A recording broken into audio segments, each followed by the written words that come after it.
Yirmiyahu, Jeremiah chapter 8. At that time, declares Yahweh, they shall bring the bones of the kings of Judah, and the bones of its heads, and the bones of the priests, and the bones of the prophets, and the bones of the inhabitants of Jerusalem out of their burial sites, and shall spread them before the sun and the moon, and all the host of the heaven, which they have loved, and which they have served, and after which they have walked, which they have sought, and to which they have bowed themselves.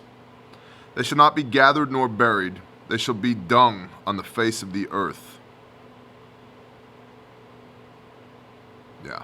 Serving celestial beings.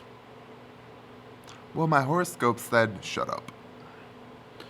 And death shall be preferred to life by all the rest of those who remain of this evil place, who remain in all the places where I have driven them, declares Yahweh of hosts.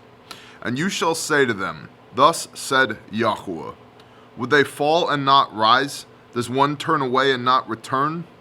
Why then has this people, Jerusalem, turned away in a continual backsliding? They are strengthened in deceit. They refuse to turn back. I have listened and heard. They do not speak right. No man has repented of his evil, saying, what have I done?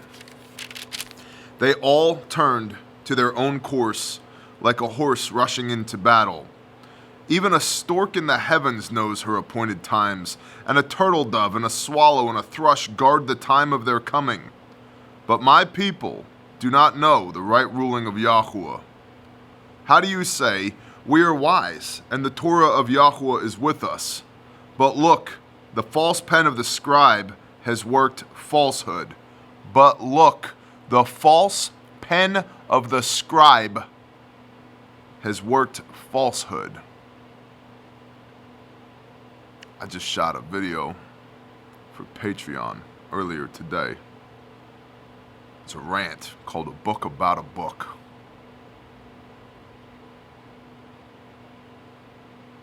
The false pen of a scribe has worked falsehood. The wise shall be put to shame. They shall be broken down and caught. See, they have rejected the word of Yahweh. So what wisdom do they have? Let's just look at this, by the way. Verses 8 and 9. The capital W, word of Yahweh. In the beginning was the Word, and the Word was with God, and the Word was God. That's John chapter 1, right? This is a basic Christendom. Man, they teach this in Sunday school to the littles. Let's everybody turn in your Bibles, if you would, please, to John chapter 1. John chapter 1. In the beginning was the Word, capital W, Word, and the Word was with Elohim, and the Word was Elohim. Full stop. The Word, prior to the Gospels, meant the Torah, and I'll show you that here in Jeremiah. Verse 8, Jeremiah 8:8. How do you say we are wise, and the Torah of Yahweh is with us? But look, the false pen of the scribe has worked falsehood. The wise shall be put to shame. They shall be broken down and caught. See, they have rejected the word of Yahweh. So what wisdom do they have? The word is the Torah. The possessive in these two verses, 8 and 9, is the Torah, the word of Yah. So back to John chapter 1. In the beginning was the word, the Torah, and the word was with Elohim, and the word was Elohim. The Torah was Elohim. This word is also Yeshua. Matthew 5 verse 17. I come not to destroy the Torah or the prophets, but to play ra'u, to be it, to embody it, to complete it, to completely be it. And we could see in verse 2 in John chapter 1, He, the Word, the Torah made flesh, was in the beginning with Elohim. All came to be through Him, and without Him not even one came to be that came to Him. In Him was life, and life was in the light, and the life was the light of men. In Him was life. In Him, the Torah made flesh, was life, and life was the light of men. We've been here before, but we're going again. Proverbs 6, verse 23. For the command is a lamp, and the Torah is a light, and reproofs of discipline a way of life. In him, in the Torah made flesh, was life, and the life was the light of men. For the command is a lamp, and the Torah is a light, and reproofs of discipline a way of life. We can also see, if our fingers are fast enough, we can go to Matthew 19:17. And he, Yeshua, said to them, "Why do you call me good? No one is good except one, Elohim. But if you wish to enter into life, guard the commands." So this capital W word is Yeshua, who is the Torah. And so the word made flesh is the Torah made flesh. And prior to the Gospels, the word, capital W word, always refers to the Torah. It's only because of Christian doctrine in the Gospels that nowadays it's preached that it means Jesus. And it does, but they don't explain why it means that, which is what I just tried to explain to y'all. Do not believe the book about a book. Believe the book.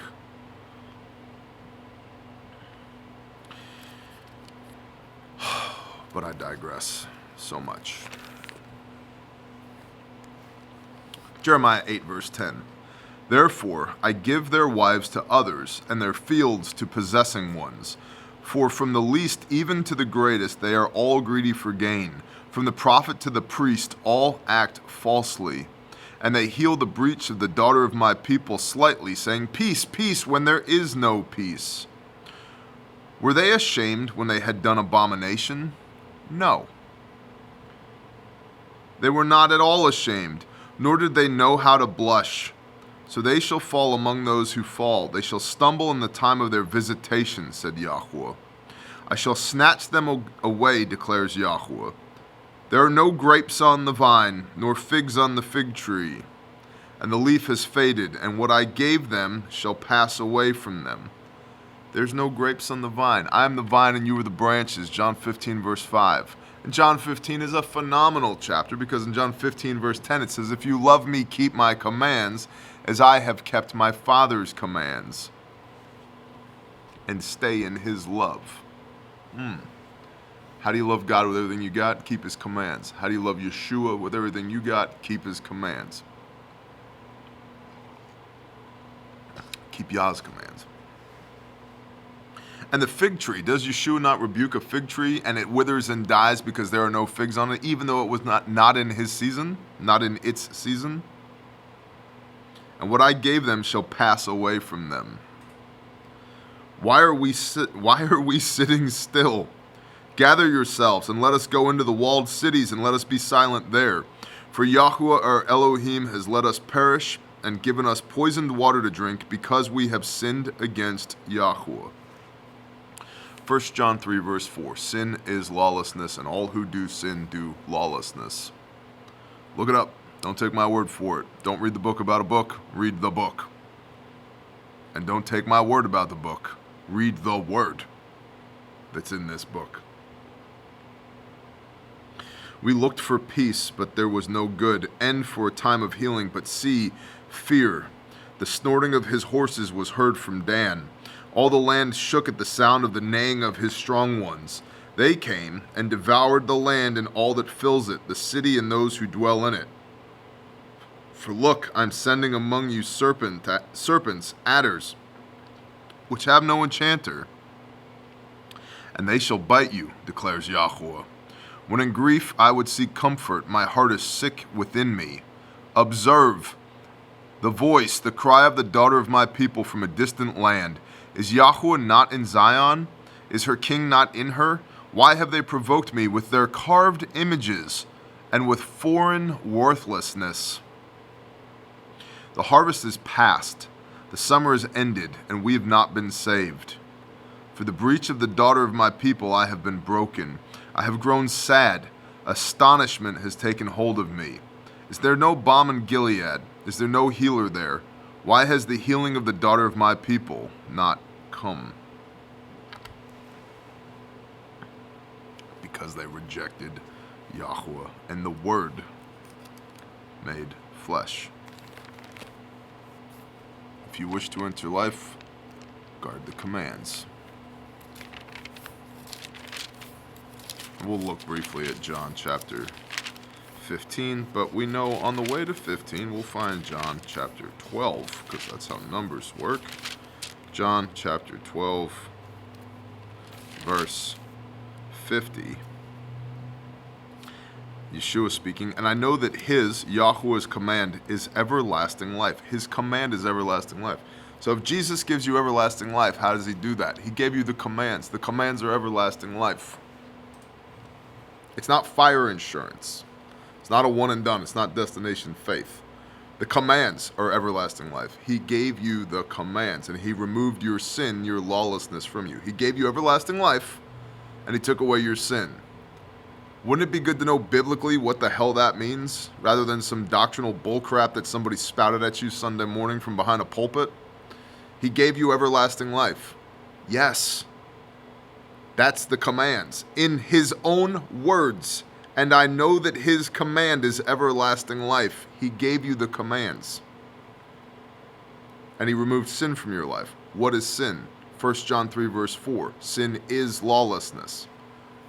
So he removed your lawlessness, and he paid the price, the death penalty that you deserved because of your lawlessness, so that you could come back into the presence of the Father. He removed your lawlessness from you so that you could have everlasting life, which is the commands. Well, that sounds like a works-based theology, Bear. Go read Revelation chapter 22, verse 12. Behold, I come swiftly to reward each man according to his works. What did you do? The name of Yahweh, Yod-He, Vav-He, the first letter in his name, and the first number in Yeshua, or Yahushua, Messiah, whose name means salvation. Both of them are Yods. You know what Yod is in the Paleo-Hebrew? It means works. It's an outstretched hand. It means do stuff. So, they are the embodiment of a works-based theology. How many times did Yeshua or Yahweh do something for you? How much more meaningful was that than simply knowing that they existed? Where you really feel their presence is when they do stuff for you. If Yeshua had simply said, oh yeah, Jim Smith over here, I'll take his sin, but didn't do it, does it matter? If he didn't do it, it wouldn't have mattered. He had to do it in order for it to count. And I know that his command is everlasting life. Therefore, whatever I speak as the Father has said to me, so I speak. And then John 15. I am the vine, I am the true vine, and my Father is the gardener. Every branch in me that bears no fruit, branch in me that bears no fruit. Oh, we believe in Jesus. If you bear no fruit, he, Yahweh, takes it away. And every branch that bears fruit, you're doing good stuff, you're bearing fruit, he prunes it, trials and tribulations, so that it bears more fruit. You are already clean because of the word, capital W word, the Torah, that I have spoken to you. You're clean because you're not transgressing. You're not in sin because you know what the word is. If the whole ministry of Yeshua is to remove sin, shouldn't you know what sin is? 1 John 3, verse 4. It's lawlessness. You're clean because you're not lawless. Stay in me, and I stay in you. As the branch is unable to bear fruit of itself unless it stays in the vine, so neither you unless you stay in me. I am the vine. You are the branches. He who stays in me and I in him, he bears much fruit, because without me you are able to do nothing.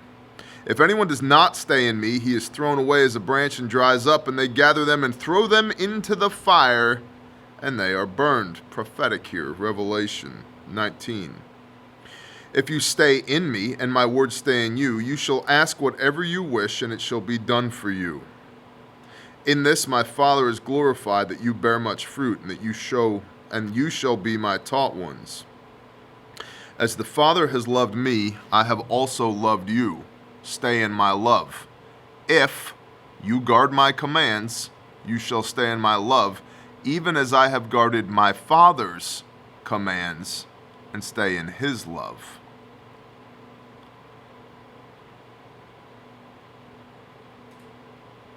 If you guard my commands, you shall stay in my love, even as I have guarded my Father's commands and stay in his love. And for everybody who again would say, well, Jesus' commands were different than God's commands. If Yeshua, if Jesus is God made flesh, how do you square that with Malachi 3 verse 6? I'm the Lord Yahweh Sabaoth, I change not. Sounds like some bad teaching there. Doctrines and dogmas. I change not. If you guard my commands, you shall stay in my love, even as I have guarded my Father's commands and stay in his love.